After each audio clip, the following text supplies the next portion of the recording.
can't come to this area of the country without thinking a little bit about the Appalachian Trail. And we've been lucky enough to find a couple of sections of it, but one in Vermont, one in New Hampshire, and we were able to walk at least a short distance, just to say that we had done it. And I can't think of the Appalachian Trail without thinking of one of my favorite books, which is A Walk in the Woods by Bill Bryson. Now, the first time that I was exposed to the book, I wasn't reading it. We were listening to a book on CD on a trip, and the guy that read it did an excellent job of coming up with voices for all the different characters in the book, particularly for Bryson's friend Stephen Katz, who he did kind of a John Wayne type of a voice for.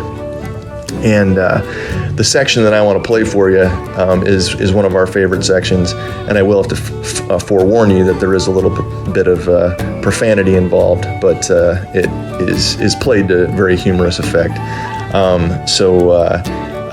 This is one of their first days on the trail, and it's basically kind of the first time that they've had to climb a really steep section in order to get to one of the first peaks on the trail. And Bryson's in reasonably decent shape, but Katz is really out of shape. And Bryson hasn't seen Katz for a while and decides that he's got to go looking for him. Enjoy.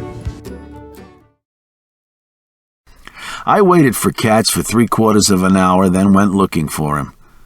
I walked and walked down the hill and through the endless trees. Finally, I rounded a bend. There he was, stumbling towards me, wild-haired and one-gloved, and nearer hysteria than I have ever seen a grown person. It was hard to get the full story out of him in a coherent flow, but I gathered he had thrown many items over a cliff in a temper. What did you get rid of? Heavy fucking shit, that's what. The pepperoni, the rice, the brown sugar, the Spam. I don't know what all. Fuck! Katz was almost cataleptic with displeasure. He acted as if he had been deeply betrayed by the trail. It wasn't, I guess, what he had expected.